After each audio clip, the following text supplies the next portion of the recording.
இன்றைக்கி காலிஃப்ளவர் பக்கோடா எப்படி பண்ணுறதுன்னு பார்க்கலாம். இப்போ அதுக்கு என்னென்ன வேணும்னு சொல்கிறேன். இது வந்து 3/4 கிலோ காலிஃப்ளவர் எடுத்திருக்கேன். கடலை மாவு வந்து 1 கப் எடுத்திருக்கேன்.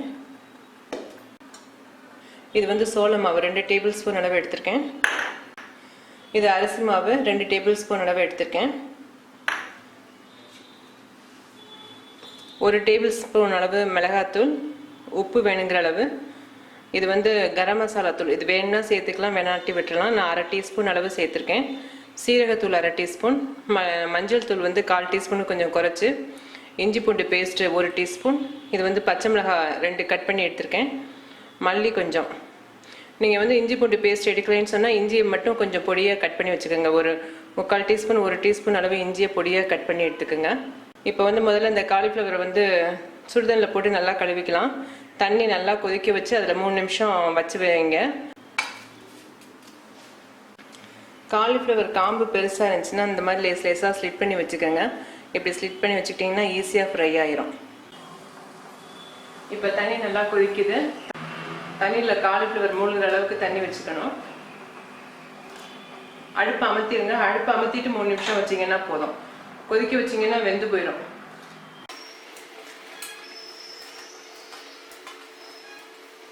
ஒரு 3 நிமிஷம் மட்டும் இருக்கட்டும். இது எதுக்காக கொதிதண்ணில் போடுறோம்னா, பூச்சி இருந்துச்சுன்னா காலிஃப்ளவர்லேருந்து பூச்சி வந்து வெளியில் வந்துடும். வெளியில் வந்ததுக்கப்புறம் தண்ணியை வடிச்சு விட்டு காலிஃப்ளவரை எடுத்துக்கலாம். இப்போ 3 நிமிஷம் ஆயிடுச்சு. நான் காலிஃப்ளவரை வெளியில் எடுத்துறேன்.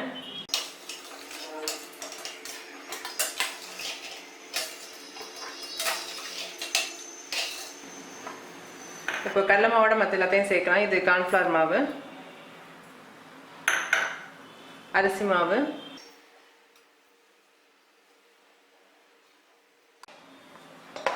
உப்பும் சேர்த்துருக்கேன்.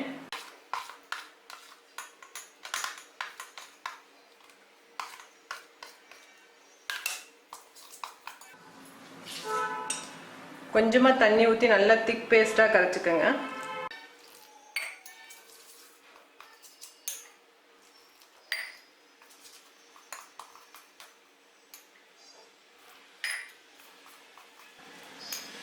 இப்போ பார்த்தீங்கன்னா நல்லா மாவு பிசைஞ்சிட்டேன். இந்த மாதிரி பதத்தில் இருக்கணும்.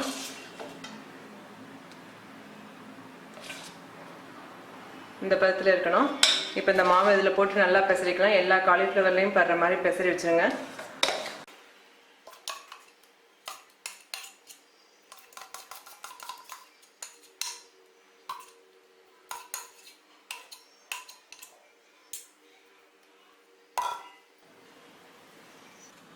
நீங்கள் இந்த வந்து அந்த மாவை லேசாக வாயில் வச்சு பார்த்தீங்கன்னா உப்பு போதுமா என்னன்னு தெரியும்.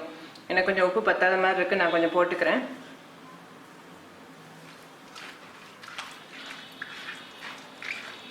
இதோட வந்து முட்டை வெள்ளை சேர்க்கறதா இருந்தாலும் சேர்க்கலாம். அது சேர்த்தா நல்லா கொஞ்சம் எழும்பலாம்பில் வரும் பக்கோடா.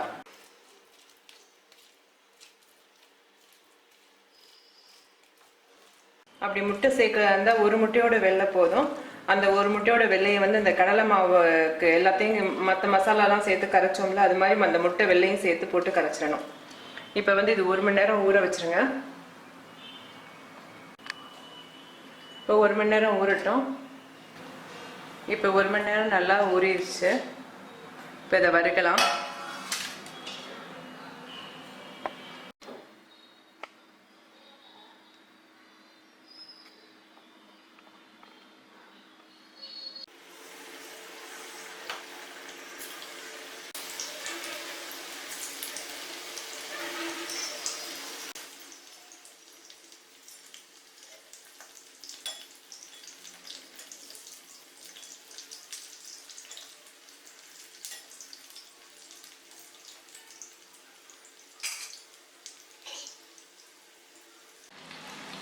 வேகும்போது மீடியம் ஃப்ளேம்லேயே வச்சுக்கோங்க.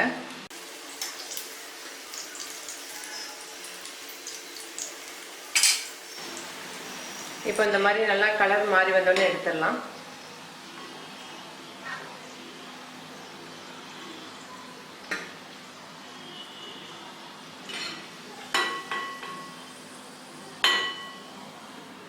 இதே மாதிரி எல்லாத்தையும் போட்டு வறுத்துடலாம்.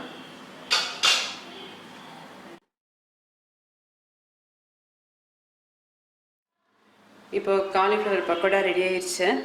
இதை நீங்கள் செஞ்சு பார்த்து எனக்கு உங்களோட கமெண்ட்ஸ் சொல்லுங்கள். தேங்க்யூ.